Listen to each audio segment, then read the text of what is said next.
Welcome to Emotional Support Water Bottle with Hannah and Ailish. I'm Hannah. And I'm Ailish. And last night we watched Kinds of Kindness. Yes, not together, but kind of. Yeah. Well, I just don't think I'm the target audience here. I really just don't. I know. I was on Letterboxd and one of the reviews was, "I'm too stupid for this." I saw that because I looked it up on Letterboxd too. I was like, it actually was like rated pretty high. Like it's so weird when a movie has really good acting, but isn't my style. But I just like, part of me is like, am I just not up to par with cinema? Right. Is that what it is? I know. Or are we being played like a huge joke on? Right. Like, what is going on? I know, because I was like reading, because then I had to go to a YouTube video to, have it explained to me. And I'm like, where did you guys get all these themes? Yeah. Like, I don't know. I'm just like, I'm not getting any of these themes from that at all. Like, and I get it was acted really well, but I didn't like the lighting, which I get, like, it worked for the movie, but it made it kind of unpleasant to watch. Yeah, and I mean, I think that's kind of the point too, right? Like, it's supposed to make you uncomfortable, but it just, and like the music and everything is supposed to be kind of unnerving, which it is.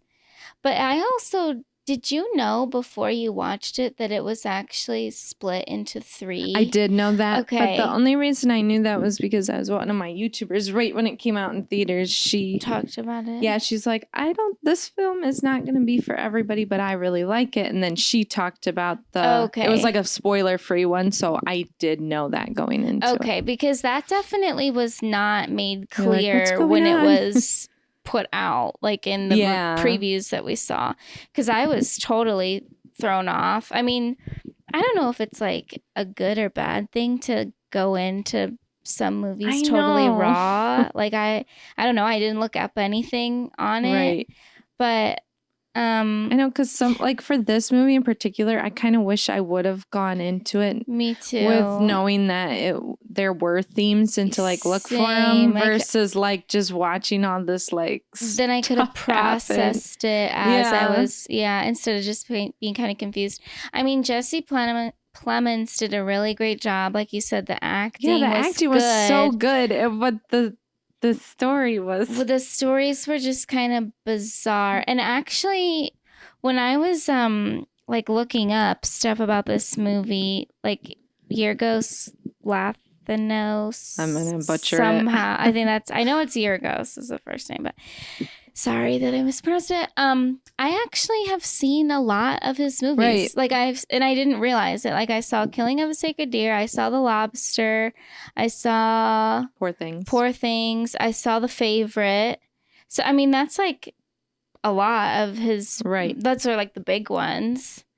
And every time I've watched them, I've kind of just been like, I don't know if it's But I did. Like, The Lobster, I understood. Killing of a Sacred Deer was a little bit more artsy. Yeah, and more like almost like horror, gory. Did you see that one too? I think I just watched videos about it. Okay. Yeah, that was with Colin Firth. Very cute. Yes, Kyogen, yeah.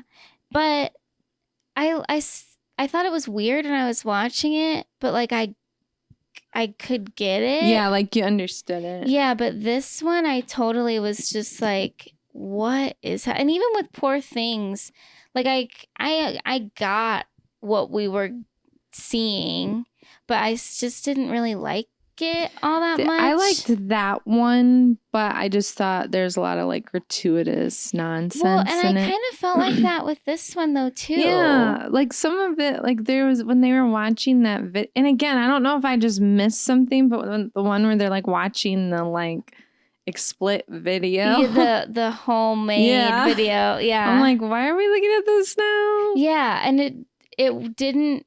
make it seem like it was going to be that at all. No. So it was totally, when it came on and you like hear how graphic it is and see how graphic, you're like, whoa, like that's not. No, and just like, I think my favorite story was the last one, and that one had the most nudity in it. Yeah. Which is like what I just said I didn't like. Yeah. But some of it, like with in the last one, the part where like Emma Stone gets like drugged by her ex-husband and then taken advantage of.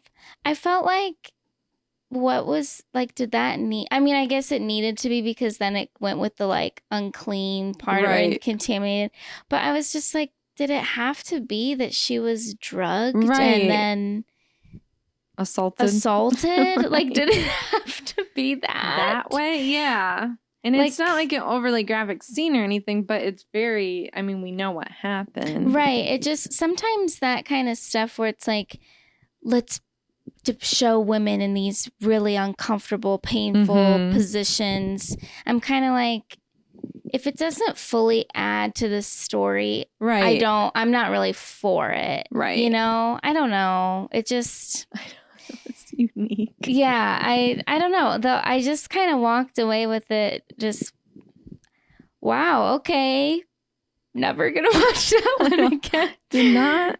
I know it was because on my Letterboxd, I think I gave it like a 1.5 star. It's like I like literally said, I'm like, I just didn't like it. Yeah. I can't, like the acting was good, but I just didn't like it. And that's where I truly do not know, because when I was looking through the Letterboxd reviews too, I mean, there's people that are like 4 stars, 4.5, 5. It. Like, are they just saying that to be on the bandwagon and to be cool? Yeah. Or like, did they take it for, because some people, it almost seemed like they just took it for like a weird movie. Right. But for me, it almost wasn't weird enough for me to enjoy it as a weird experience. Right. Like, it didn't really, like, to me, it didn't push, like, okay, some people thought that this was kind of like controversial with Saltburn and stuff, which I'm not saying that that was like the craziest, weirdest movie that I've ever seen, but the reason why I really liked that movie was because there were other elements that like really did draw me in, like aesthetically and everything. Right. Like, it was an enjoyable watch. It was,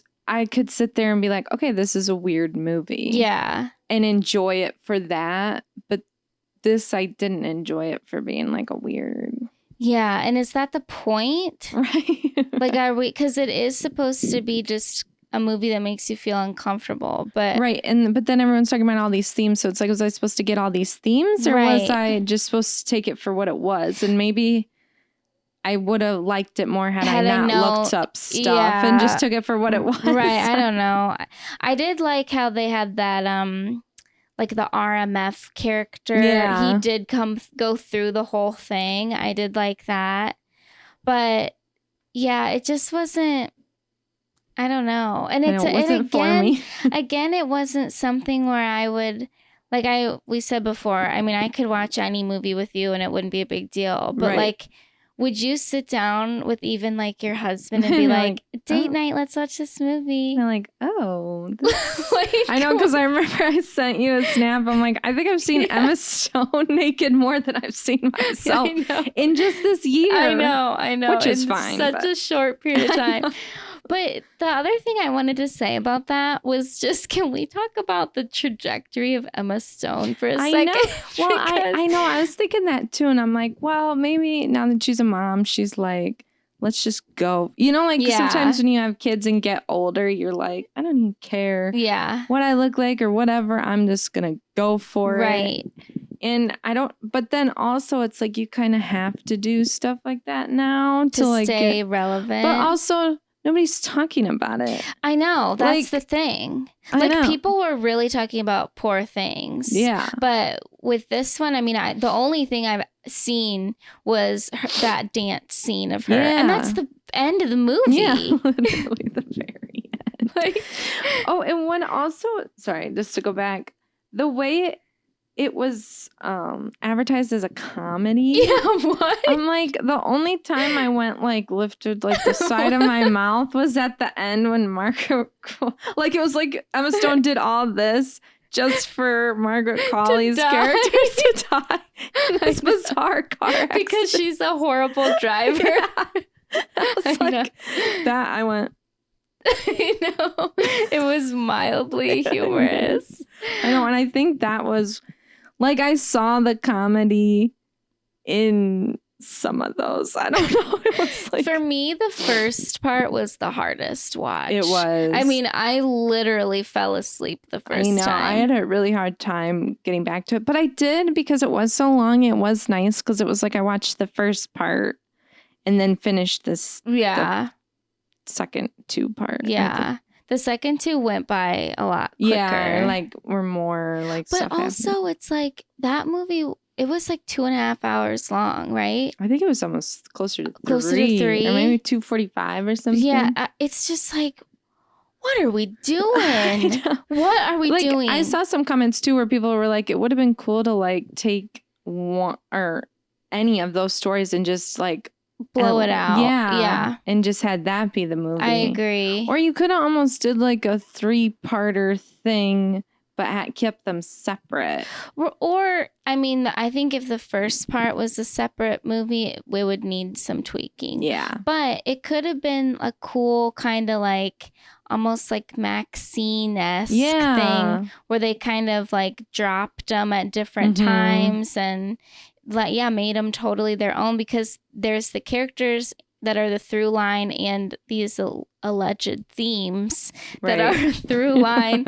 So, I mean, that could have been cool, but having it all together in one, I mean, that's a heavy watch. I know, and I just was like, I know, but literally with thinking about Emma Stone, though, like going from Easy A, super bad, yeah, like that like she's like that goofy, and like she does so good in these like more, I don't know, edgy adult roles, but they're definitely like very quirky. But what was the movie that you think turned that corner for her? Like, I mean, The Favorite came out, that was that like 2019? I feel like that was pre-COVID when The Favorite came out. What was life before COVID? I know, it's hard to even think. The years just slip on by. Yeah, because it's like she's doing La La Land. I know. Cruella. Yeah. Yeah, like Zombieland. Oh, Birdman. I forgot she's in that. I liked Birdman. That was good. That Michael Keaton, right? And that put her in the like Oscar nominated movies. Because that was a big one. What year was that? That was 2014. Wow, that was 2014. She did like the Spider-Man movies, the House Bunny. Yeah, see, she did like all those fun, like romantic comedies. Yeah. So 2014 kind of like we started to turn the corner. Yeah, because it was like that was like a good serious role. And then La La Land was 2016. But that's still lighthearted. Yes. And cutesy. Yeah, I mean, I don't know. When was The Favorite? Favorite was 2018. 2018, okay.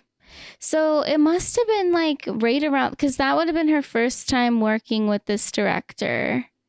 Yes. And then they obviously just had a good connection and working relationship, and they've just been working together since. Which I feel like is like the theme, like the what thing people now. Are doing. Yeah, it's like, well, we work good together. Let's just keep it going. Yeah. Which I guess is fine. But I think for me personally, the movies have to be kind of like spaced out and the characters have to be different. Right. For me to really. Yeah, because these two movies were released like the same year. Yeah, I know. Which and the characters were very different, obviously. Right. But just the kind of odd nature of the films. It was really been ramped up. So I don't know. I mean, is this movie not for the typical movie watcher, right? The typical like theater snob, or is it? I think it's more for like that deep, rugged, like cult cinephile, right? And cinephile, cinephile, and to like love the director maybe, and his style. To really. So I don't know. Yeah, but anyway. Curious to see where we go now. Oh, and we saw Joe Alwyn in this. Yes, I don't think I've ever actually watched anything with him in it. I don't think I have either. So he was. Yeah, I mean, I thought he was fine. Like, he didn't blow me away, but he was fine. I do think Margaret Qualley is so stinking cute. It was weird to see her with the blonde hair. I know. It was kind of worked with the lighting and stuff. Just like really unflattering. I know. It's kind of like, I don't know. It like worked, but anyway. Yeah. Yeah. She's so pretty too, I think. She's so cute. Yeah. And then, William Dafoe, he's just laying it all out there these days. I mean, he's really just like... It's like, let's just do it, you know? We're getting older. Let's push all the boundaries, like, F it, who cares? So you're going to get noticed. I know.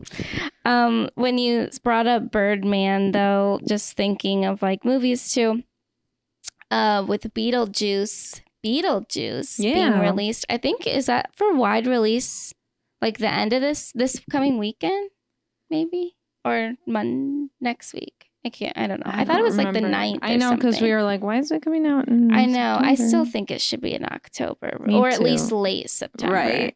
But anyway, I listened to the Smartless episode with Michael Keaton, and he is just like, he's so interesting, like to just hear him talk about like his career and some movies that he was in. I forgot about, like Mr. Mom from like way back in the day. And he was kind of just like with talking about his career, he was just so like cool as a breeze about it, you know, and kind of just like you have to really like, you know, almost like not care so much and but like still care that it's your job. Right. But like just take it as like he was talking about auditions, and he's like, I changed my mindset to when I would go on an audition, that is me going to work. Right. It's not me thinking, I've got to get this one. It was, okay, I go to work for 20 minutes. Right. At my audition, and then I, you know, bust tables or whatever the heck he did. But yeah, and he was talking about everything with Beetlejuice. I'm working with Tim Burton again, and he like really likes Tim Burton and the director relationship again.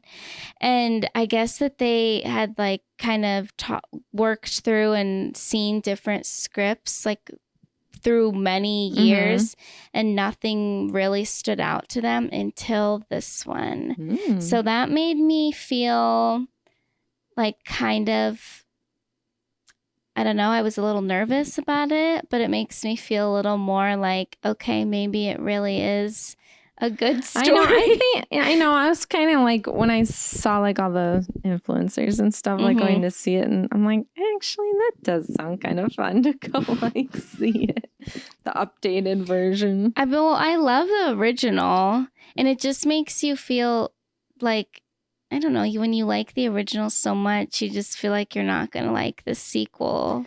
I know, it is kind of like a weird thing, like these remakes.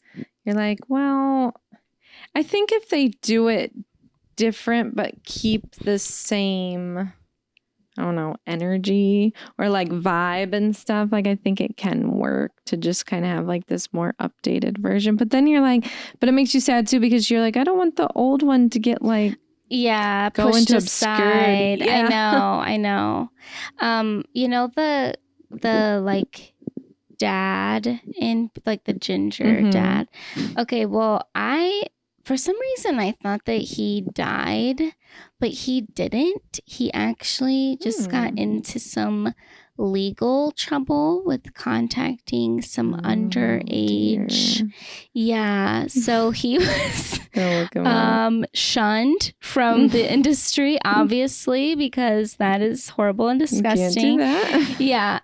But I was like, I literally, for some reason, thought that he died, which I don't know who I was thinking of. He's not even an actor that I know his first name. I know. I was trying to look up. That was the other thing of why, like, I was thinking, why isn't he in this movie? And there's the reason why.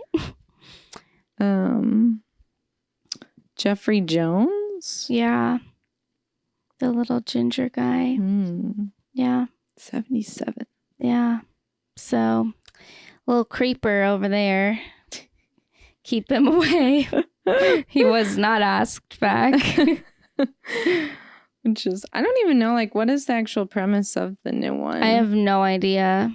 I was curious do we, like, is this a us problem? Like, do we need to be? I feel like, but that's the thing. I'm like, sometimes I like going in blind, but then 3 generations of the Dietz family return home to Winter River after an unexpected family tragedy. Still haunted by Beetlejuice, Lydia's life soon gets turned upside down when her rebellious teen daughter discovers a mysterious portal to the afterlife. Blah, blah, blah, blah. Beetlejuice. Okay, so it literally is almost like a sequel then. Yeah. So I could be okay with that. Yeah, I mean, I don't think I'm going to go to theaters to see it. But, okay, our table that's holding the computer is hanging by a thread. So if you see me lunge forward, our computer's going down. When you were talking about Michael Keaton saying, like, you know, it's like a job and stuff. It's so interesting that some actors choose to, like, stay in character. I know. At all times. I don't know because I know Jennifer Lawrence has said stuff about that. Like, no, I don't do anything. I just go to work. I mean, I guess everybody has their own methods, but it's just, it seems like I can see it if you're doing like a biopic, right? Where then it's like, okay, I'm really wanting to embody this person because they're a real person, especially if they're still alive. And you know that everybody's going to really scrutinize. So, like, you know, with Austin Butler's Elvis thing, that seemed really crazy, but I get it because everybody's going to talk about his accent because Elvis had a really distinctive.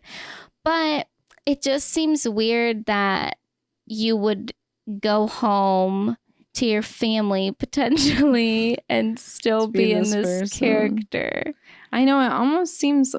And then there's like part of it too where I'm like, but don't you want to like bond with your co-stars and the other actors and the directors? Because some will just isolate themselves. Yeah, and just be like this aloof, like, you talk to me. And then they just show up on set as that person. Yeah. And it's like, I don't know, it just feels a little intense. And it'd be so embarrassing to like give your all and then the movie just totally tank.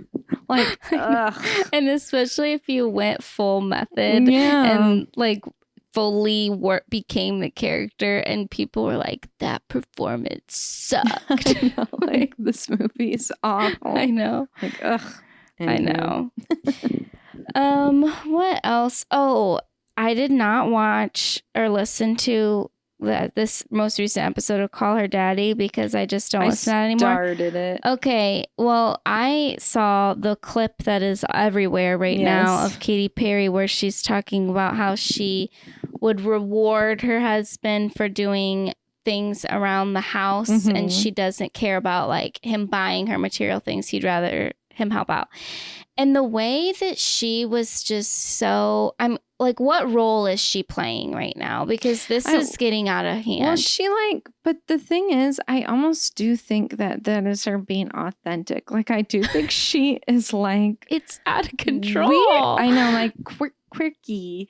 Because she was, I know, would say crazy things back in the day. I'm like, I feel like that is her. But then she kept like, because I was probably like a half hour or halfway through the interview, and they almost have talked about nothing. I haven't gotten to that part yet. And she's kind of like I don't know, just kind of like saying the shtick.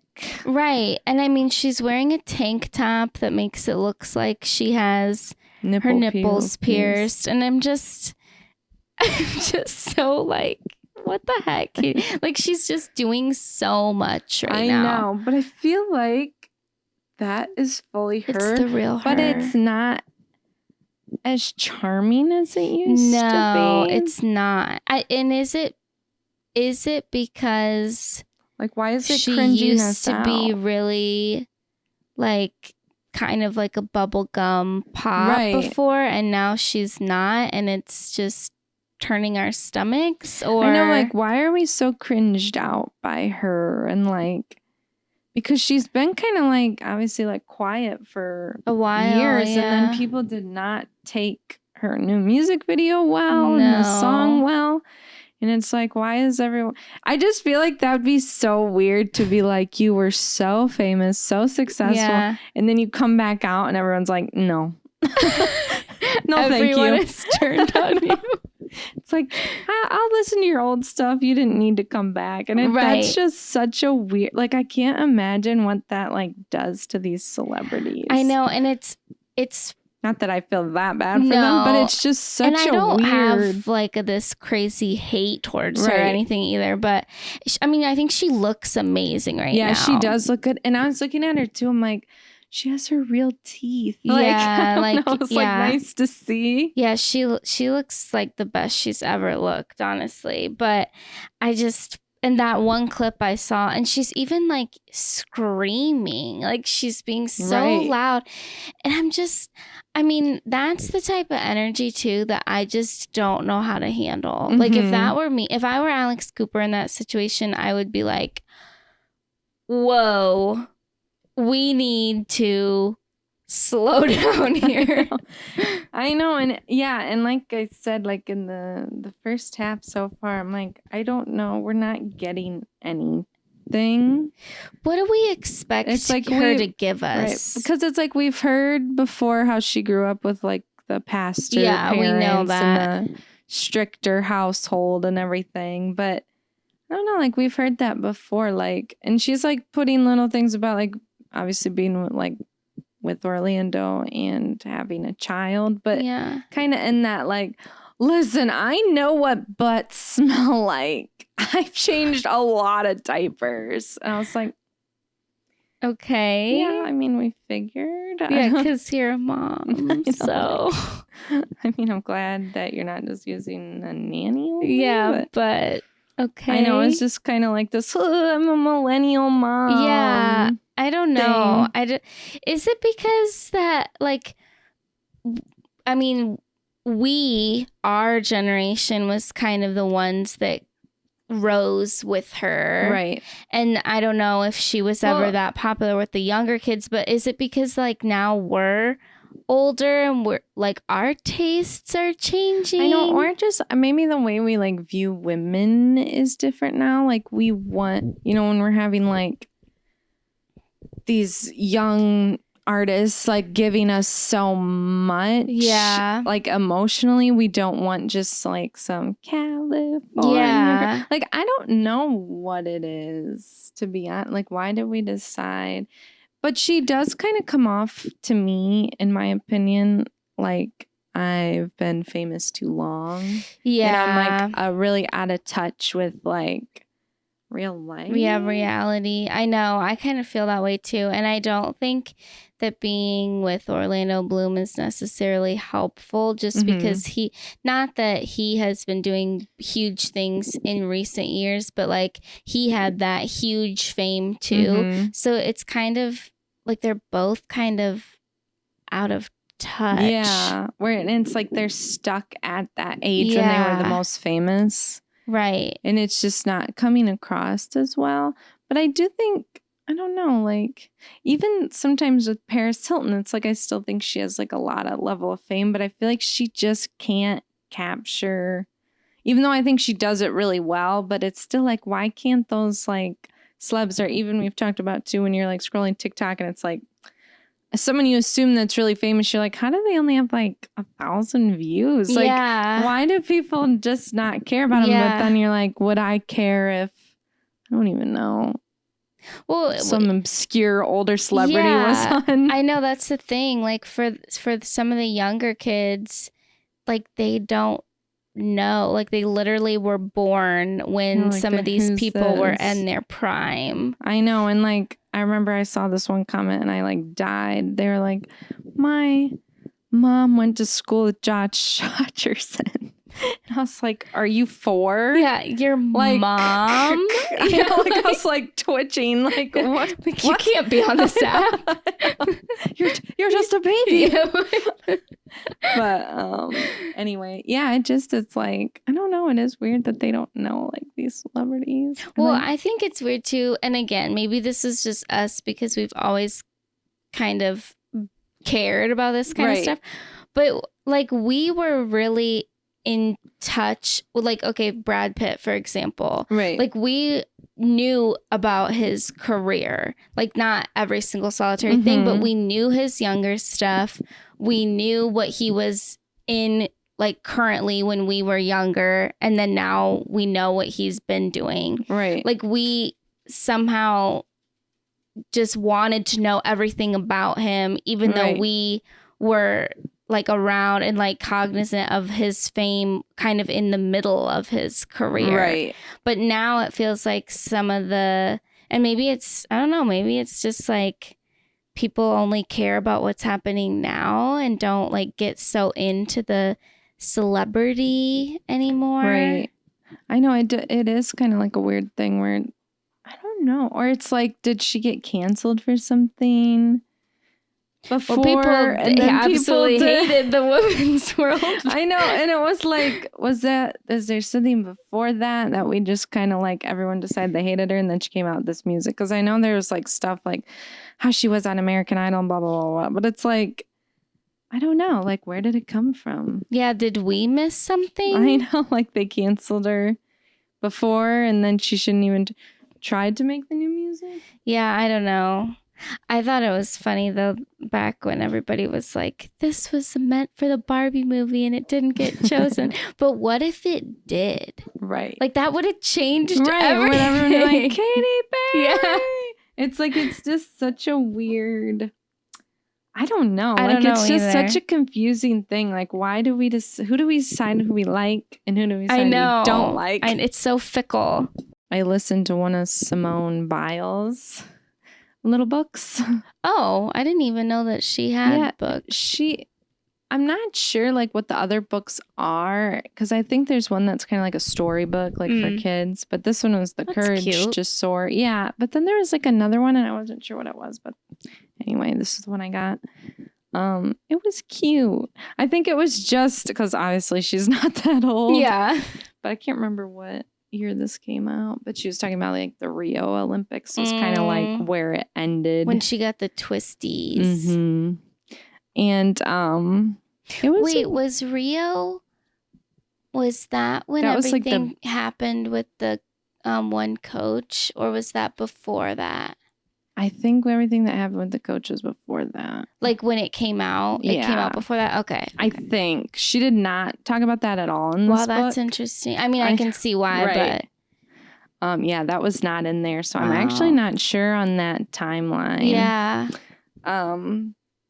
Which I thought was interesting. Like I kept waiting for her to like have like a little statement. But yeah. Totally get why she wouldn't. Yeah. Especially because this was more like a PC kind of book. Like did she talk about her mom? She did a little bit. I like that she, like, in this book, it wasn't, like, dwelled on. Because you know how some of these people like to dwell on everything horrible that happened. But she was like, yeah, they were from Ohio. And then her mom, because she was really young. And then she had, like, another younger sister that was even younger than her. And then 2 older siblings, like a brother and a sister.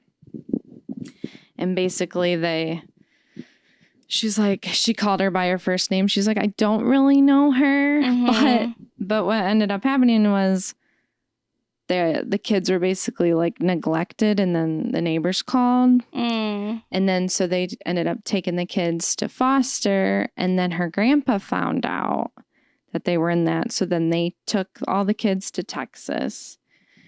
And then I can't remember how long it was, like for, I don't know, a shorter amount of time. And then the mom like came back and they were trying to like reunite them. But then they had to go back into foster care until they decided that the mom was okay to take them. And then that never ended up happening. So then they terminated her rights or whatever. And then the two older siblings, because they actually had like the relationship with the mom. Yeah. They stayed in Ohio, but they went to go live with somebody else. That's what I thought, because I think the one was up in Cleveland. Yeah, she said the older two were both in Cleveland, staying with, like it was like another relative. Or an aunt or so something. Her and the little sister stayed. Ended up going back to Texas with the parents. Gotcha. So that's kind of how that happened. But she didn't I don't know what her relationship is with those two older siblings, but she said she calls like the grandma and grandpa, mom and dad. And then they had two sons, and those were her like brothers then. You probably saw it too when the Olympics were going on, everything that the Daily Mail was posting, and they got like this interview with the mom and all this stuff. And it kind of was annoying me because, I mean, maybe she really has turned her life around. And if she has, then good for her. That's great. But like, your daughter doesn't owe you anything. No. And it was like, oh yeah, because you just come out of the woodwork. Like, would you even care if she wasn't? I mean, I guess I shouldn't say wouldn't care, but it's but it's valid because that happens. Now? Yeah. Yeah. I mean, you certainly wouldn't be getting an interview with the Daily Mail if she wasn't an Olympian. I know. You know, I mean, yeah, I didn't really, and they literally had like, I would say nearly 5 pieces on that over like a week or so. I mean, it was like every day there was something. Yeah. And it was just kind of annoying. And then even when I think, what did her grandparents like bought her?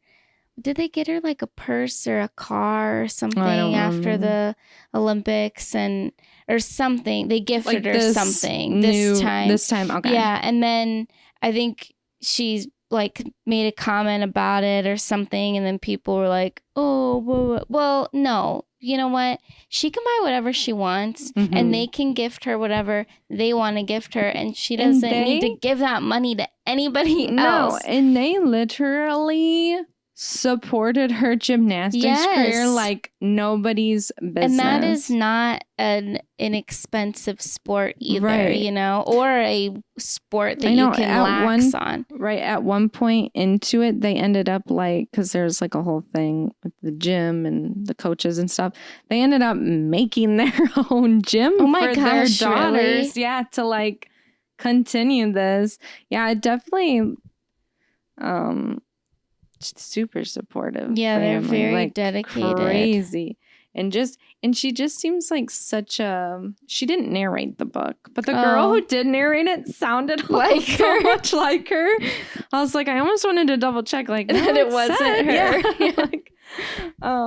But she just is like she just seems so sweet. And it was interesting too, like it just feels like she literally was born a gymnast. Like it was like she's never had any other experience. Like even when she was younger, she's like, yeah, I had like pretty muscular arms and like an upper body. And it's like, oh my gosh, like that's just crazy. And then there was points too where she was talking about like if she was gonna like full blown, because she wanted to go to like regular high school and stuff, but it was like she had to choose between like, well, do you want to keep pursuing gymnastics or do you want to do school, or you're gonna have to be homeschooled? And it's just like crazy to like, I can't even imagine if I was like 14 or something. And having to make that choice. But what if she would have said that she wanted to go to high school? I mean, then think of like how her life would completely change. I know, because she's like, I needed this many hours in the gym to become better. And it was like, that just wasn't conducive with school. With regular school. And it's just like, holy crap. Like and then her grandparents were like, well, it's either this or this. You literally can't. You have it to both choose. ways. And it's just like, oh my gosh, I just can't imagine what I would pick as like. I know. And that just to be so dedicated to a sport too. I know. And she even talked too about how like, because I guess you just assume that they're just in love with what they're doing. And it's like she is, but it would be like she'd be like, I just don't want to go do this today. Like, I don't want to wake up this early. I don't want to, but it was funny. Well, I liked her content on TikTok and over the Olympics. And then, like, I kind of looked at some of the other girls on the gymnastics team, and they would, like, when they were going, I mean, I don't know what all the different, they have, like, nationals or whatever. They have, like, other things before the Olympics. And they were like, oh, we're prepping and we have to do this routine again. Like in the gym. I mean, they're so relatable. Like here we go again. Like, oh, yeah, I don't want to do my homework. Like, I know she was so good. She just like seems so likable and yeah, she really does. And just has like a really good head on her shoulders. And I just think like, even though she had like the abandonment by her mom, just that familial support was just like so and they're important. So good. Like you see them at the Olympics now and they're so supportive. I mean, obviously now how could you not be? Right. But I mean, they're there for everything for her. Know. And it was basically like that the whole time. And then like, but then also they'd be kind of hands off too. Like as she was growing up, like I'm not going to be at the gym all the time. Like I have to work and stuff. So it was just like. I saw a clip. I don't know did she have like a little documentary or something. I don't know if it was a full blown thing or if it was just like a, ESPN profile or something. But when she like felt like she had the twisties and like the call that was made to her, like grandma / mom, and she's just like, you need to do what you feel is right. Like, you're not going to disappoint people. We need you to be healthy. It's like, oh, like, it would have been easy to say, no, like power through, like you've come this far. But like she was so just caring of I know her daughter and like. I know. And they were always like, we can't make decisions for you. Yeah, like that's this is so I know.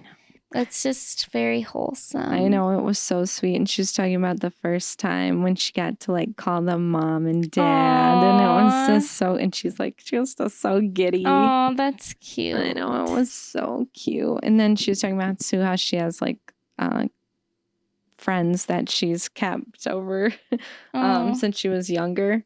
And then she told, this is just random, but the Zac Efron story, which I kind of forgot about, where she was like so excited to meet them. And then they flew him out to like the Today Show, I think it was. And then she's like, he was so handsome. I forget that she's like our age. Yeah. Or like slightly younger. Yeah, I think she's a little bit younger. And she's like, me and my 4 friends, we were the Cheetah Girls. And I was like dying. And then when she was like naming off like which girl was which, I was like, oh my gosh, it's just so funny. That's cute. No, they're just like us. I know. They Olympic are athletes. Olympic athletes.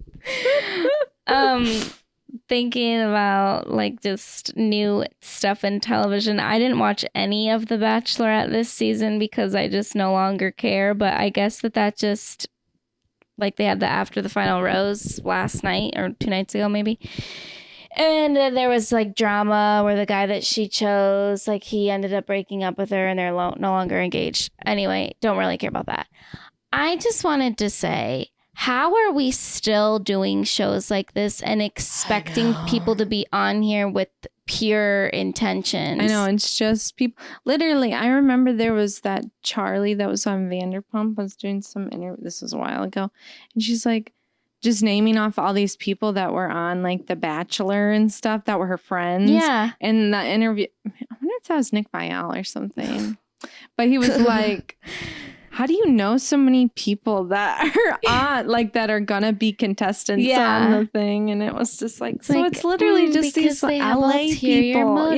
Yeah, it's just, I mean, and of course this, I don't Jenny Tran, maybe, is that her name? I'm honestly not sure because I haven't watched at all. But The Bachelorette, like, are you also just playing it up because you want to be more famous, or are you genuinely sad right about and heartbroken this? Yeah. Or is it like your Vanderpump moment? Right. Like, I don't know how we can seriously watch these shows and be like, this is 100% real, because I mean, and I guess you could say that about anything, but like a Love is Blind situation, or even like Love Island, I mean, the time that is invested into this, and you're not necessarily in the like most luxurious quarters. I mean, with Love Island, you're like in a villa, but like you can't go anywhere, you don't do anything, you're stuck there. It's like that feels a little bit more genuine to me. But with The Bachelor, Bachelorette, it's like it's the exact same formula every single time. I know. And then it's like with those shows, it's like you're just watching the season. Like you don't meet these people before. Yeah. We're on like The Bachelorette and stuff. It's like, this is, David from, like we get the whole thing. So then you can immediately look them up before you even watch it and stuff. Yeah, I am not. That's why I like Love is Blind, even though it's that accelerated timeline. It's like, no, you guys have your little honeymoon period. Now you need to go live in the real world. And it's like half the time they are not getting married. I know, like, right? They are choosing not to. Yeah, it just, and I mean, the commitment that it takes to literally go into a situation like that, try to find love without seeing the person. I know. And though, I mean, I'm sure the other shows are super produced too, but this one, like The Bachelor and Bachelorette and stuff, seems so produced. I know. Well, because like the curtain has been pulled back so many times by people like Nick Viall and like Caitlin Bristow, who now that they've been out of it for X amount of years, they're fully just pulling it all back and talking about everything. So it's just like, okay, is it real at all? I mean, I believe that it was in the earlier seasons, but now it's before just like social media. Yeah, now it's just the exact same thing. And you always can tell, oh, there's the one that they wanted to be the villain. Oh, there's the like sneaky assassin that everybody liked. But then we find this one thing out and now we're turning against them. Like you can pinpoint it immediately. Like that's not fun anymore. No. And if people are seriously going into this thinking that they're going to find love, it's like, I feel bad for them. Like, where have you been? You know what I mean? I mean, I did my Bachelor application that I still think got lost. But you need to do it again. I know, but it's for like giggles. Right. Like, I don't care about that. I know, and it's just weird too. It's I mean, just kidding. Yes, I do. Yeah, and then it's like, here's this person. Okay. You don't really know anything about them, and they're like semi-attractive or like conventionally attractive. That's enough for me. Like, okay. Sounds good. Right? I don't know. I know. It's just weird. I don't know. Ever since we were all just taken aback by the Golden Bachelor tragedy. It just feels like I thought that the show was going to get a resurgence after that because it was so just like wholesome and sweet. Right. And now it's that they broke off they got divorced. They actually got married. You're like, what is love? Well, and it's kind of like a weird thing too, because it was like we immediately wanted, I don't know, let's say wanted. It's like we had to dig deep into who Gary was as a person. And it's like from his last marriage. Right. And it's like, if you're, I don't remember how old he was, 70 something years old, of course you're going to have skeletons in your closet. You're not going to be a perfect person.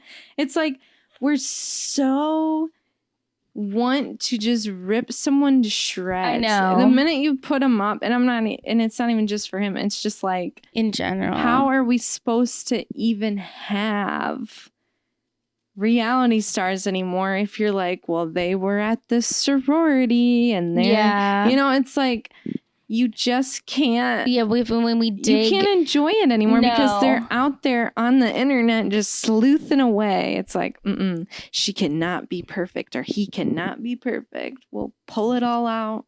And we don't even want them to be perfect. No. But like, is it necessary to pull out every single solitary skeleton and make like a mountain out of a molehill? Right. You know, like. And then you see the comments. I had bad vibes. Yeah. They gave off bad vibes. I knew I was right. It's like, okay, like some psycho went through tax records from 1974 and found this one weird thing. And you're like, I knew there was something about him. Like, no, you didn't. Come on. It's just ridiculous. So intense and annoying. I know. Speaking of intense and annoying, what is going on with these standing ovations at these film festivals? Like, if I see one more post about a 12-minute standing ovation at the Venice Film Festival, like, I don't even want to see the movie, honestly, because that is so pretentious. I honestly can't even imagine, like, standing there clapping for 12 minutes. I know, like, that's so long. Like, and they said that, I just saw that about that new Joker movie. When I didn't think that the first one did like that amazing. I could be totally wrong about that. But for a Venice Film Festival release, it got a 12-minute standing ovation. Right. Like, am I missing something? I heard that's a musical. Isn't that even stranger? I'm like, I wonder what that means. It's a musical. Although, I don't know. For that one, I kind of love that Lady Gaga's going to be Harley Quinn. I'm fine with that. I feel like that's a good Joker Harley Quinn like matchup. Like that was a good cast. Is Joaquin Phoenix singing? That's what I heard. I don't know. I heard it's a musical. That's all I know about it. And I've seen the poster, which I loved. It's just, I don't know. I just think these standing ovations are getting completely out of control. Like, yeah, like you said, I cannot imagine myself standing for that length of time and clapping. And I think it would be so awkward. Being there, yeah, them clapping, and you have to and be you're just there, like okay, for the first like 2 minutes, you can probably shake hands with the people and hug everybody. Remember when The Whale came out, which was like a great, and Brandon Fraser hasn't been in anything in forever, like and then it's like, just so overcome and stuff. But it was like, what? What? I know, and that was really long too. Yeah, it's like, where were you people this whole time supporting me? I know. That's what I would think if I was them. I know. It's just really uncomfortable, I think it would be. Oh, speaking of The Whale real quick. Oh, yeah. The lady. She was in. The cult. Yeah, was in The Whale. Yeah. And I was like, I think that's her. And then I looked it up. And it was, yeah. Anyway.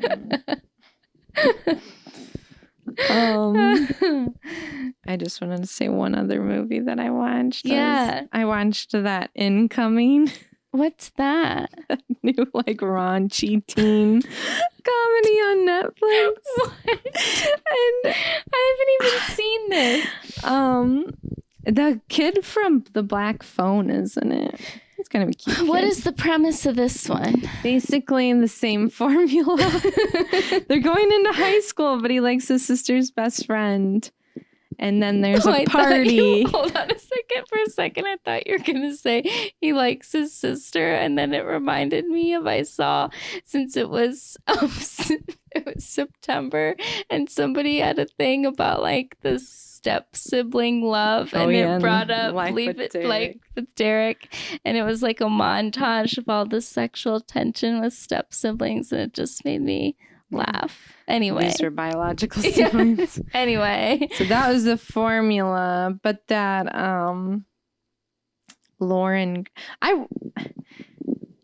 it's like with I did think some of this was funny, and I think this movie tried to like be a little edgy and stuff, but it's like it's just so annoying now. It's like you can't just have bad characters stay bad. Like they always have to have like positive character development. Yeah. And I was like, like just thinking about American Pie when I was like talking to my mom, I'm like, Stifler never became good. No. Like he was always awful. Right. It's like, why does there, like if you're having the main character or whatever learning a lesson, like that's fine. But it's just like, and I think what was weird too is like, Jason Biggs, that's what his name is from American Pie, right? Yeah. I know they weren't teenagers playing teenagers, but they just look so much older. And these kids in this movie like looked like teenagers.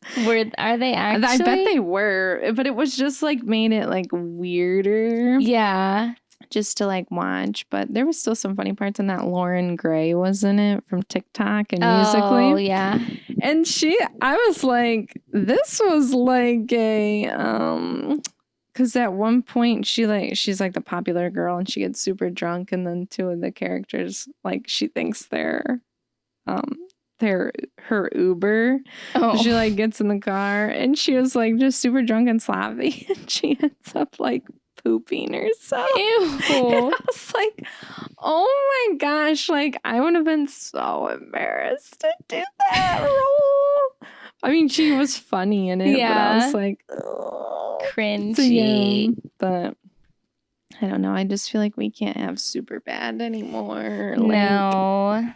And it's annoying because like I think that was the difference between like an adult comedy and like a teen comedy or a kids comedy, where like adults know that bad people don't always become good people, you know, or like people who are immature don't always grow up, you know, like, but with a teen flick, it's like, no, the bully won't prevail and they'll learn a lesson. It's like, but just give them a taste of reality. I know, like it's fine. You're not going to have over one party character development. Yeah, I know. Like or even when we watched No Strings Attached, like that was like edgy and stuff. Yeah. But then it was like, because you had to have, because like her character, like I think it would have been fun if her character would have just been awful. Yeah. And like kind of got a little bit better and like felt bad. But she didn't have to have like this whole like life-changing journey. Right. Where she was like literally, you know, felt bad, but like didn't change her ways. Right. It's you like, know? well, let's just stay friends. Like they could have even still stayed friends at the end, like they had it. But it was almost like, why couldn't she just be a piece of crap? Yeah, like really messy. Yeah. It's like, it's just like frustrating. Like you just always have to have. And then it almost drags movies. This one didn't do it that bad, but some of those, it just like drags it out where it's like, oh, it's not funny anymore. Like, yeah, because they have to pull it together. Yeah, it's got to have like the serious tone. And it's like, I don't know. Comedy's dead. It is kind of. We've talked about that before. Yes. They don't make comedies like they used to. I feel like those were all the main topics I wanted to talk about for the week. Oh, Chapel Roan canceled some European tour dates to do the VMAs, which I was feeling a little conflicted about. I know, like yeah, it's like, but even so, it's like the VMAs aren't the big deal that they were. Like, no. I think like 12 years ago, I'd been like, duh, of course no-brainer. You're going to do that. Yeah. But I also think that her team should have just blocked those days off anyway. Right. I mean, she should be there anyway. Right. If they wanted her to even just get promo for this album, they should have had her there. Right. In some crazy outfit. Yeah. So that was a issue on their part that they booked her for that. And then now she has to cancel these dates. But I did think that was kind of wild. Like she's fully canceling them and not even rescheduling. And people, this is what I always think with that. Like even say for us, like say we went to Columbus for like, okay, if we would have gone to that Fall Out Boy concert, like, okay, it's like a 2-hour drive down there. Right. You know, we might have gotten a hotel, say. And then if they just up and canceled it, it's like, all right, well, now we're out $250 for a hotel room. Okay, cool. You're refunding me the tickets, but like, what about everything else that's not refundable that I already had to pay for? Like, and with people in Europe, they're like, what about the train tickets that we got and all this stuff? I'm like, yeah, what about that? I know, like it is crappy, and it's like, I guess you take a gamble, but it's still like, I don't know. I know, it's like the Adele thing all over again when she just canceled or postponed stuff and with no like date of when it was coming back. Yeah, and people are like, I planned a trip to Vegas for this. All right, I know that, and it's like obviously other stuff could come up, but still, it still hurts. You're like, but I know. I don't know. It does seem weird too, because I saw online people were like, if you didn't like care about the fame, then like why would you care about performing at this awards ceremony or being there and all this stuff? And it's like, I do get that side of it too. And I don't really think that she was maybe as eloquent as she could have been in her I think she just like tweeted it out or put it on her social media. It was like, maybe if she would have been like, this has been my dream to play the VMA and like really, then maybe people would have been more sympathetic. But coming off of her basically saying like don't acknowledge my presence. I know people are just a little I know, confused. Like the media training is not there. No, it's definitely not there. Yeah, it is definitely coming off a little like, no, I'm going to do what I want. And it's like, she's going to get like the Mariah Carey, like, diva. Well, and I mean, she's big right now, but like she could potentially just be a flash in the pan. And like something like this really could change her career. Yeah. It's like, why am I going to buy a ticket? Right. You're just going to cancel. I know. Like, unfortunately, that's the reality that we're living in. Okay, guys, it's no secret that Hannah and I have a sweet tooth, but we hate the guilt that we feel after we've binged on some of our favorite cookies, donuts, or other treats. So that's where Dough comes in. Dough is an edible cookie dough company that also has donut holes and some delicious chocolate hazelnut spreads that you can eat and not feel so guilty afterwards. These treats are made with extra ingredients that are good for you, gives you extra energy, makes you focus more, and the best part is that they are vegan and gluten-free, which is so amazing and something that you don't find all the time. And sometimes when you get vegan or gluten-free products, they taste vegan and gluten-free, but these dough, cookie doughs, and donut holes do not skimp out on the flavor, and they are so delicious. We have tried the cookie dough raw and baked, and it's good either way. And one of our favorite new donut holes are the collab donut holes with Chamberlain coffee, and it's the cinnamon sugar, and these are just so amazing. You want to eat them with your favorite cup of coffee in the morning. They're just so delicious. And the best part is that they come with some extra vitamins in there to, get your day going and help you focus a little bit more. So if you want to try these vegan, gluten-free, and delicious products, you can go to Eat Dough, and that's spelled DEUX.com to place an order. And if you use the code WaterBottle15, you can get an extra 15% off of whatever you order. That is dough, spelled DEUX, and use WaterBottle15 for 15% off. Okay, you want to talk about Housewives of OC? Sure. Okay, we have to talk about last week's episode, but this week's episode I thought was horrible. I wish that wasn't the whole... The whole thing was the Traitors. Like, I don't watch that show for a reason. I don't want to watch it now. I know. It just was like, let's rile everybody up with these questions, but then never really get into it at all. I know. I'm like, I would have been okay with that. Like, yeah, let's see who they think is the... But it was literally just like, the answer was Tamra. And then they never talk about it. Yeah. And then when the fact that they were guessing themselves and getting it right, I was like, that could be kind of funny. That's self-aware. I love that. I know. And then it was like, yeah. Moving on. 3 minutes. So quickly. I know.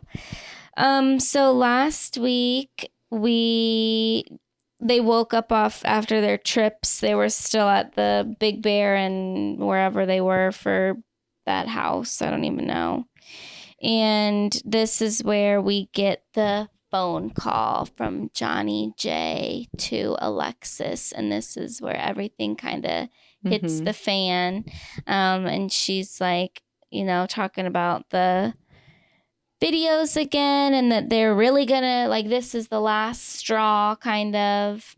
But we don't really... Yeah, I was like, what was like, what happened? Was it this, like, she's not going to pay thing? Like, we don't even know what that timeline of this conversation was. No, and we were obviously only hearing Alexis' Or, like, was side. it, like, the off-camera, like, social media stuff is what he's talking about. Yeah. We never know. Yeah, we literally don't ever find out about that.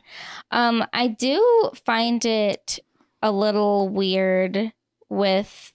like they back at the other place with Heather, Shannon, everybody. Like Shannon's kind of talking about her troubles with Johnny J. And she's like, I paid for this. She's saying all this stuff. But I just don't get how she could pay for all these things, but then needed him to pay for a facelift. I know. And I'm glad that the other women were like, oh, it's a math thing. Yeah. Because it is weird. I don't get it. I really don't either. And then it's like the explanation was, well, he didn't have any money and then he had money. I'm like, well $75,000 to blow on a facelift is... Right, obviously. Where did that come from? That was like extra but then money. But then it's like, okay, so you were offering to pay for all that. Yeah. So why are you holding that against him at this point? Like, maybe he shouldn't have let you pay for all that stuff. Like, I guess that's not very gentlemanly. Right. But it's like, you can't hold that against somebody. Yeah, I know. It, like, we've, talked about it before. I feel sympathy for Shannon in this situation, but she's totally put herself in this situation, like with all this stuff with Johnny J and blah, blah, blah, blah. But I also thought, like, when she's talking to the girls and stuff, and then they're literally just like, oh, I'm so sorry you're going through that, Shannon. And then she's like, I just feel so loved and by you guys. This is so great. I'm so supported. I was like, they did the absolute bare minimum and you're having this type of reaction. Sympathetic. Remember when they didn't get up from the table for you? And that was really upsetting. Like, it's like she's so starved for attention right now that I feel like that one little... I know. And I don't think we talked about this on the show, but we were saying, like, because everybody, especially Tamara, is being so nasty to her, we're like losing the big picture of Shannon's issue. And so she's coming off as the victim. And I don't know if she is. I know. Or she is and she isn't. She is and she isn't. And I know that's maybe a hot take it's not over nice. Here. But yeah, I mean. Because they are being awful to her. And I think it's nasty. Yeah. But it is, in some ways, a very harsh dose of reality. Right. It's like, okay, well, you still did crash a car. Like, what happened there? It's like... And you are saying all this conflicting stuff about, well, you had to pay for all this stuff, but then you couldn't get the facelift and he paid for the facelift. It's like, that is confusing, but it's being overshadowed by Tamara being awful nasty. She is. Yeah. Literal, just evil. Yeah. Evil woman. I know. But it's just, with Shannon, I mean, even with talking about after the breakup with John Jansen, like, she really did drag him. Like, she has been talking badly about him for months. Right. So it's like, maybe he is getting like, well, you guys don't know what she also put. Yeah. I don't know. Which I mean, and I'm not one side or the other, honestly, but the truth definitely lies somewhere in the middle here. Right. But I don't think that Shannon is necessarily this innocent victim. Right. That she's kind of getting that edit now. And I almost wish that like some of her quote unquote allies would kind of make that known in like still a supportive and respectful way. Like when, Heather was like, now it's interesting about the finances. But like Heather didn't say that to Shannon. I know. Like, well, like just to even be like, well, do you understand why we're questioning you? Because that doesn't really make as much sense. Yeah. I don't know. I mean, it's so messy.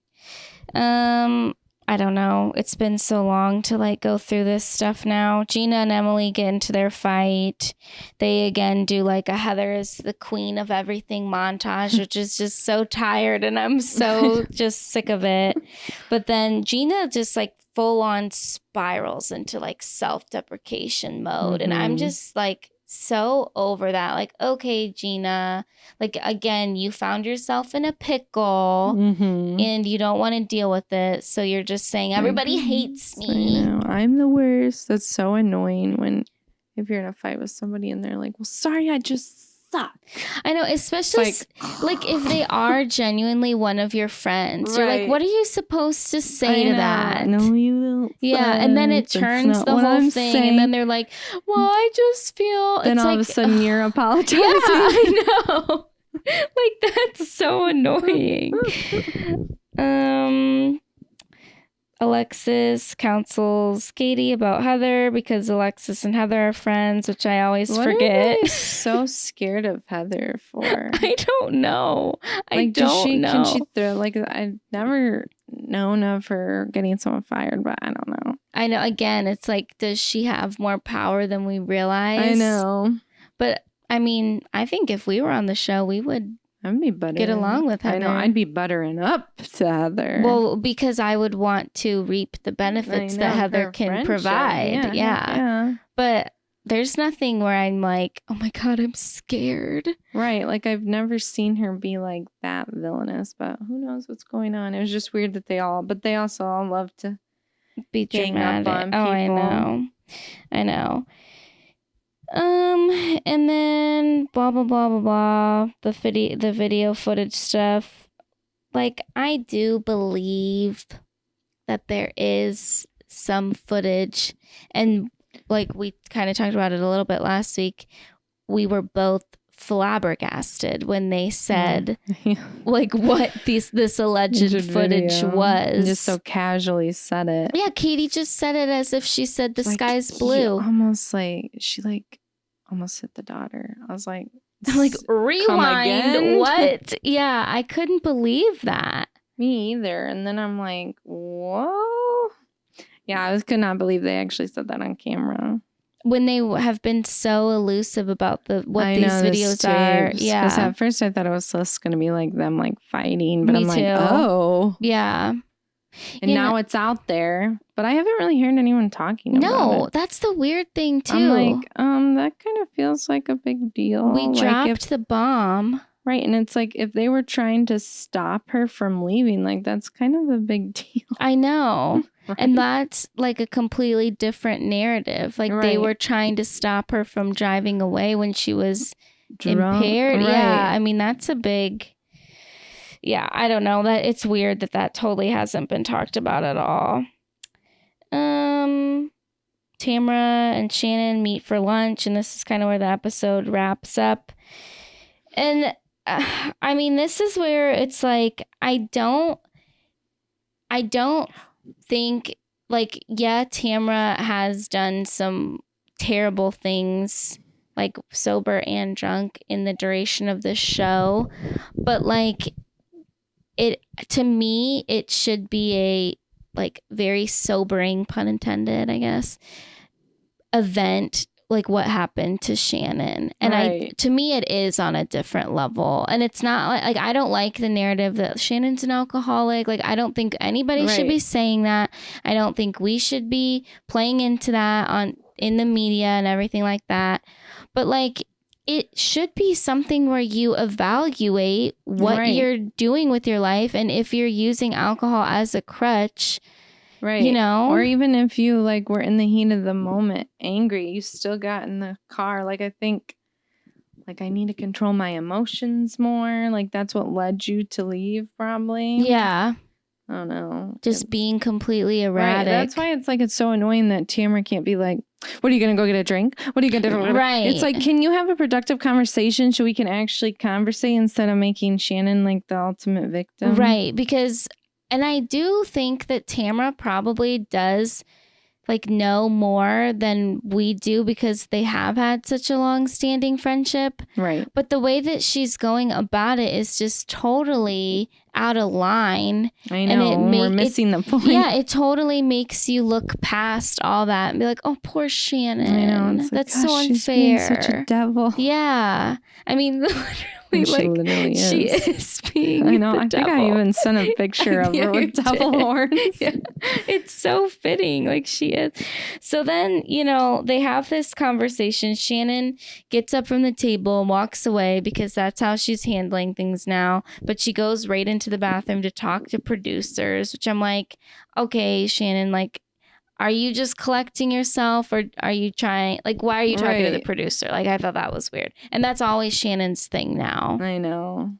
And then they come back, they kind of like have a decent conversation. And then all of a sudden, Tamara is like, oh, John Jansen's suing you? Oh, I'm so sorry to hear about that. We are trauma bonded, which that's not what trauma bonding is. And then I wanted to invite you and Vicky to this party that I'm having. It's like, what? And then they hug. I know. Producers told me that I need to have you and Vicky at this Traitors party because they paid all this money to rent this space out. Did that make any sense at all? I feel like we missed the conversation. Yeah, I know. and it was kind of like Shannon was like, well, I'm being sued by this guy. And then, you know, just like...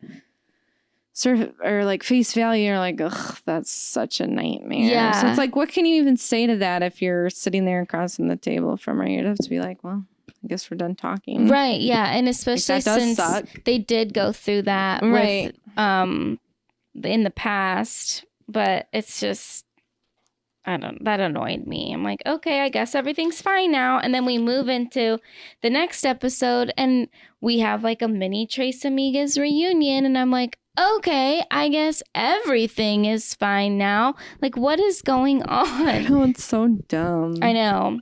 So I hated this episode totally. I mean, and the first time I watched it, I totally missed where Tamara said, I was on Traitors and I decided to throw this theme party. So like mid-episode where they have them getting ready and they're like Scottish themed outfits, I was so confused. Right. And then I realized like, oh, it's the Traitors thing. Like, I forgot about that.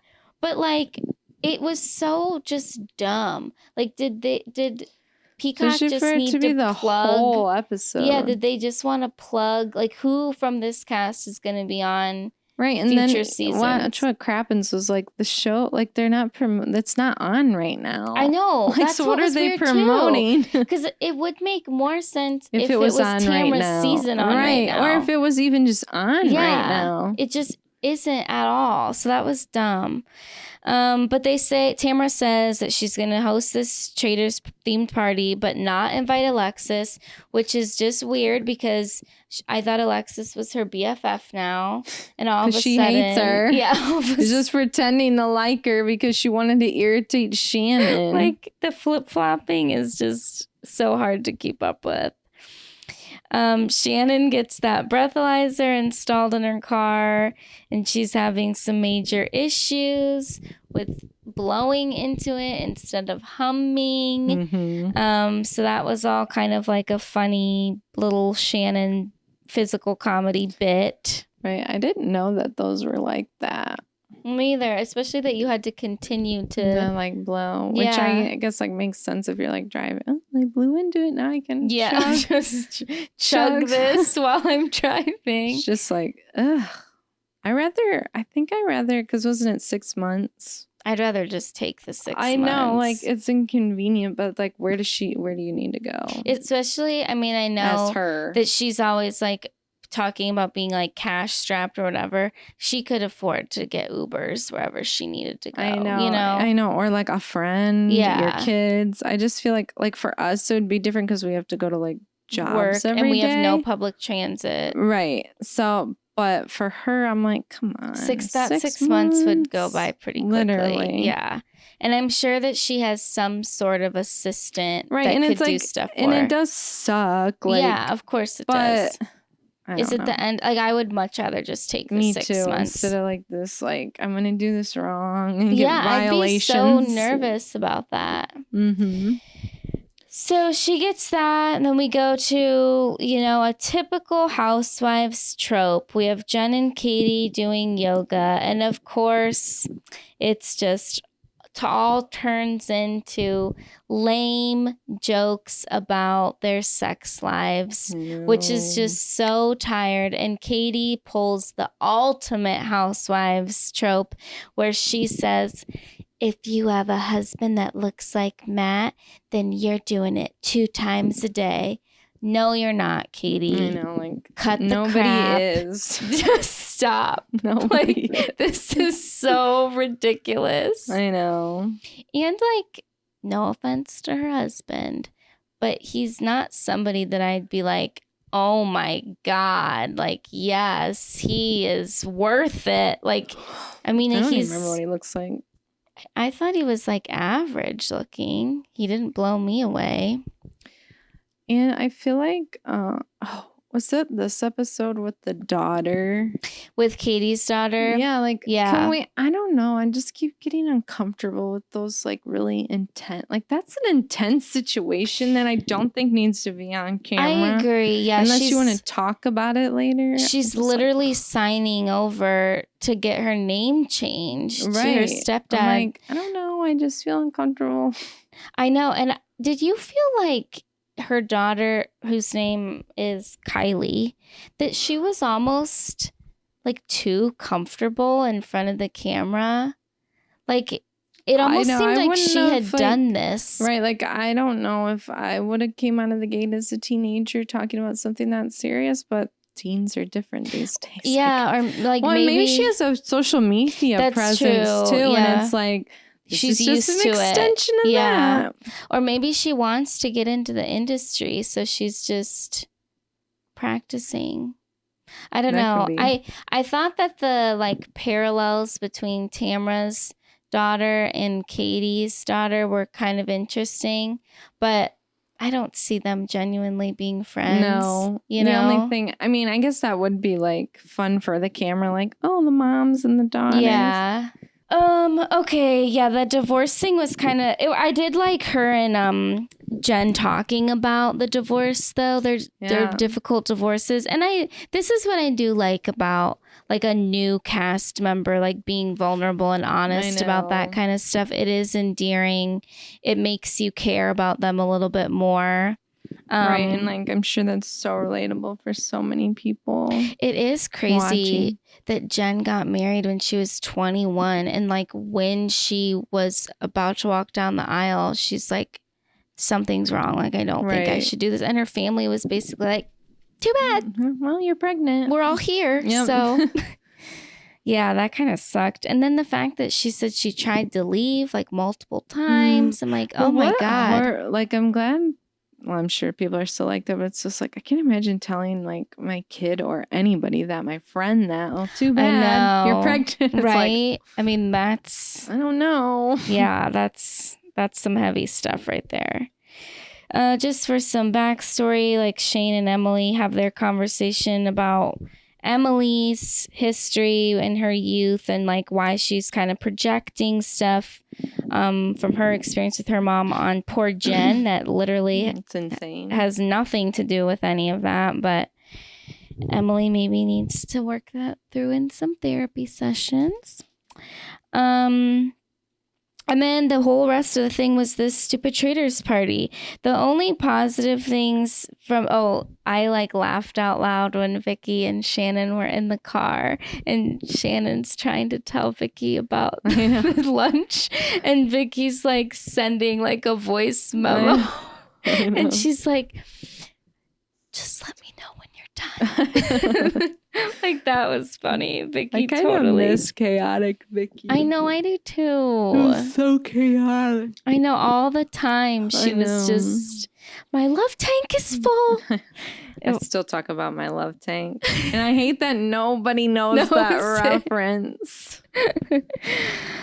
But yeah, they have like the Emily does end up talking to Jenn and kind of apologizing, which I was proud of Jenn for speaking her mind, because Emily was kind of talking and then she's like, the thing I don't understand is it just seems like you think that I'm lesser than you. And that's how it feels. And I was so proud of her because she was acting on her freaking high horse. And Jenn stood up for herself there, and that was good for her. Like, I want to see her do that more. Then suddenly the Tres Amigas are fine. We have Teddi Mellencamp in there, which, I mean, you know, I don't hate Teddi Mellencamp or anything, but her on in this capacity totally just turned me off. Like, she was kind of annoying. Yeah, it was just goofy. And for me, that was pretty much all that happened. And then we see the preview for next week, and Jenn and Ryan are in this weird marriage situation, which I don't really understand what that is. Right. Because he doesn't propose then. So why is she wearing a wedding veil? Oh, I forgot about that. I don't know. Yeah, that was kind of weird. But just as we're saying, like, oh, we're proud of Jenn, it's like, oh, then we see her with Ryan. It's like one step forward, two steps back. He's easy to forget about, though. Especially, this season, because he's toned it down. He's like, I didn't go over so well. I'm just gonna. I need to rebrand. My heart hurts. Speaking of my love tank, it's not doing too good. No.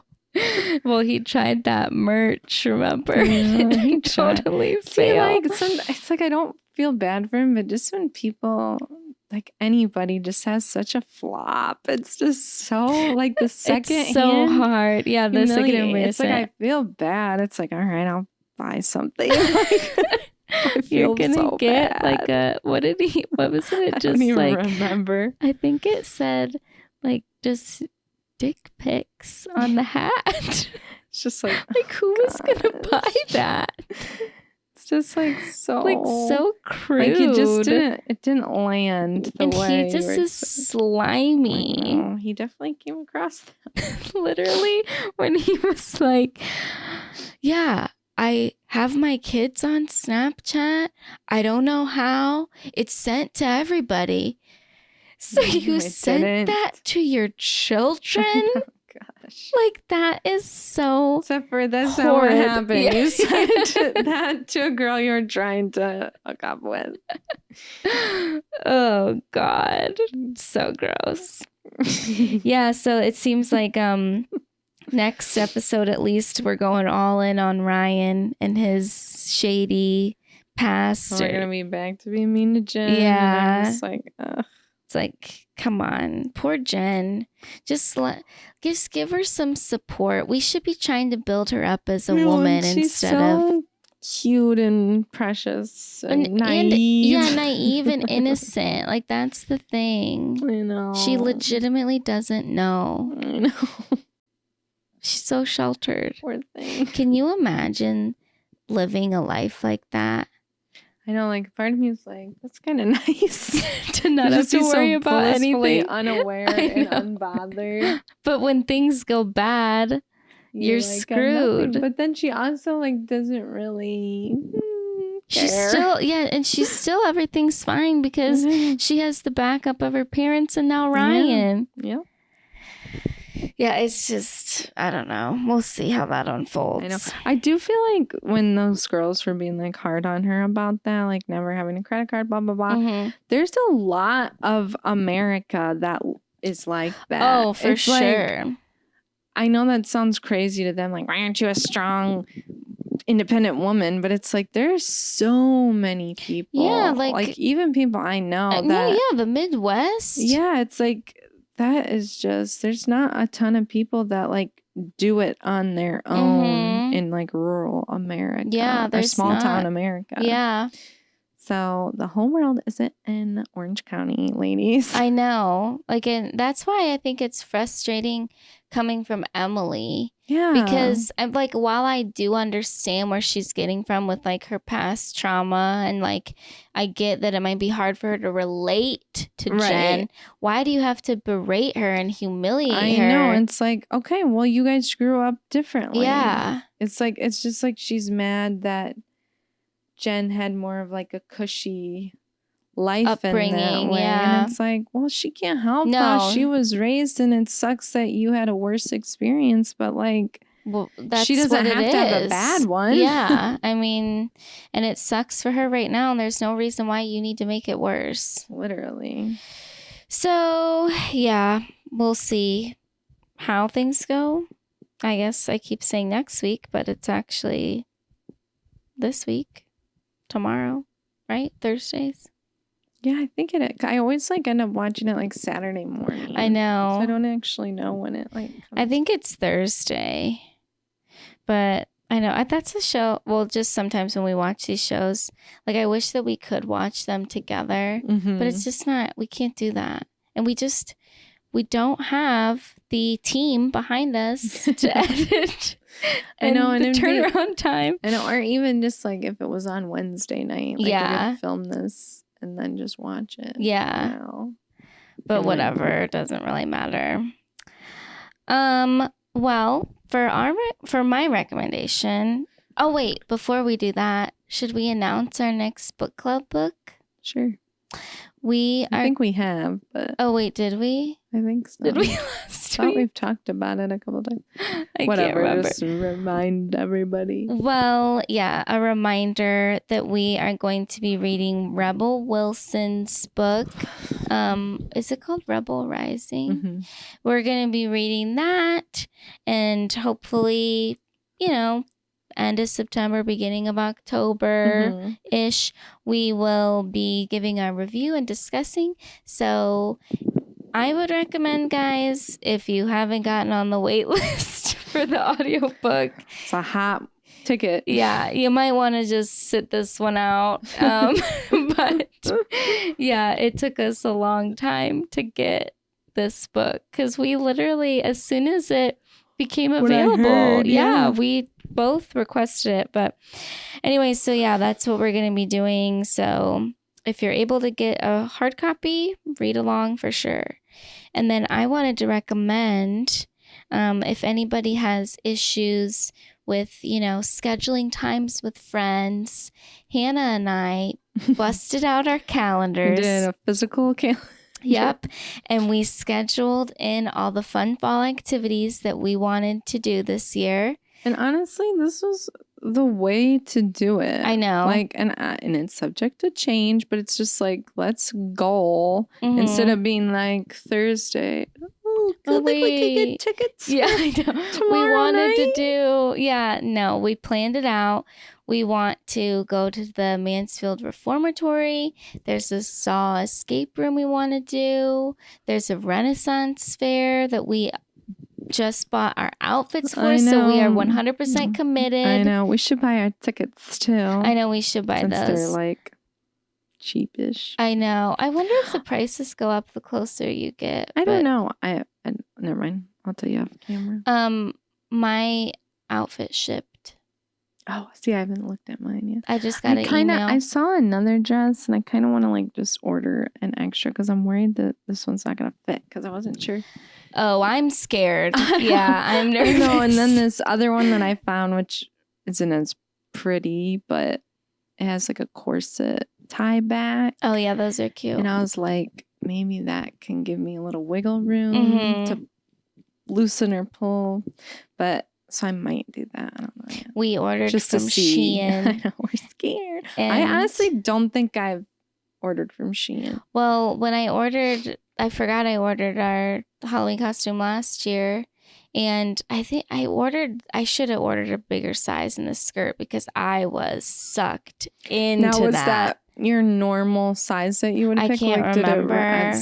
That's what. Well, then I went in the measurement thing, and I was like, I was confused. Okay, I know. Well, the one, but it's so hard too because it's like the actual dress is flowy, so I'm not worried about that part. Right. It's just like I want to make sure it zips. Yeah. Or is it going to be too loose? I don't know. I know. Well, I'm getting nervous. I read a lot of reviews and I always looked for like, okay, who is a similar like weight to me? Right. And mine might be a little more forgiving because it appears to be very popular with maternity photo shoots and baby showers.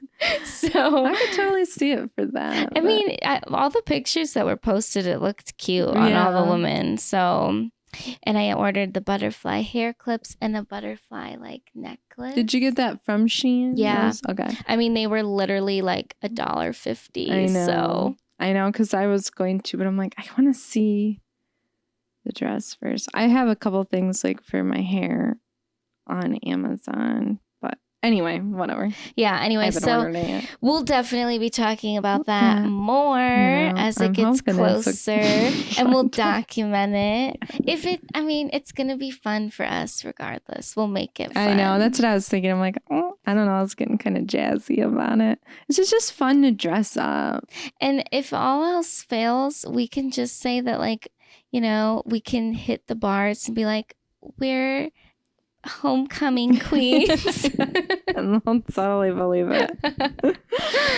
But I would recommend that because in years past we have not been good about that, and we need to schedule it. So for sure, pull out those calendars, ladies. Just do it. That's what we have to do now that we're adults. I know, literally plan. And we were like, I can't do this weekend because of XYZ. Oh, I can't either. So I'm going to recommend I got my first graphic audiobook, which I thought was just like spicy, but it's like fully like, well, because that's what freaking TikTok made it sound like. No, it's like you hear their like footsteps. Oh my gosh. And when they're like walking through a street, you'll like hear people in the background. Oh. So just a heads up, I'm back on my fantasy book crap again. I just started Crescent City. I just never even hear about these. Now our TikTok is going to be fan flooded. art. Yeah. But yeah, it's really cool. That's interesting. I'm like, why can't they do every audiobook like that? And it has like a narrator and then different voices for every character. Oh my gosh. So it's so fun.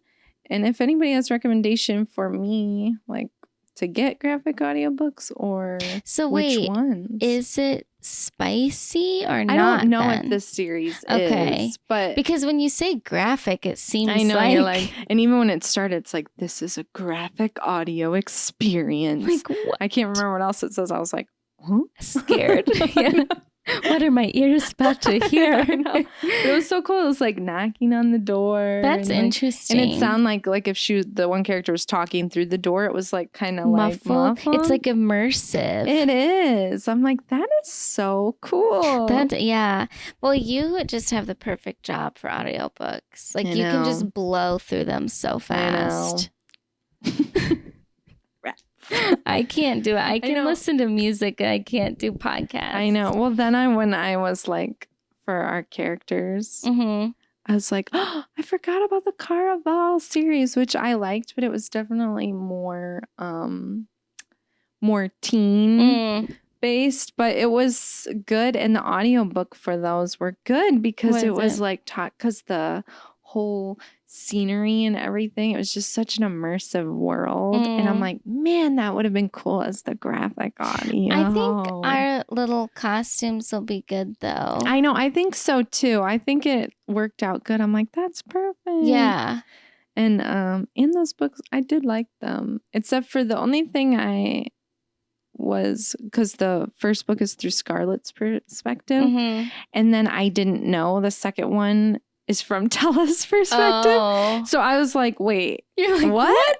Because in the first book, she's kind of like, because we're getting Scarlett's perspective, she's like kind of aloof and like mischievous and stuff. And I'm like, wait, what? What happened to Scarlett? And then the third book is both of them. Oh, that's interesting. And then I just seen that they're coming out with another one. Oh my goodness. Wait, so are they friends? In October. Sisters. Oh, they're sisters. Okay. Perfect. I know. So that's are we. I think it worked out really good. Yeah. We're going to look so good. Yeah. We're going to get ready together. We're going to have a girls' trip to a Renaissance fair. Which could be the time of our life. I know. Who knows? Or it could be the most bizarre experience. But either way, go that way, we're doing it together. Yep. It's going to be fun. Yeah, it will be. Anyway, so thanks so much for listening. Make sure to follow us and give us a nice review. I haven't seen many new reviews lately, so like people must just be forgetting to do that. Right. So please make sure to give us a rating and a review, and tell a friend and tell them to give us a rating and review too. See you next week. Bye.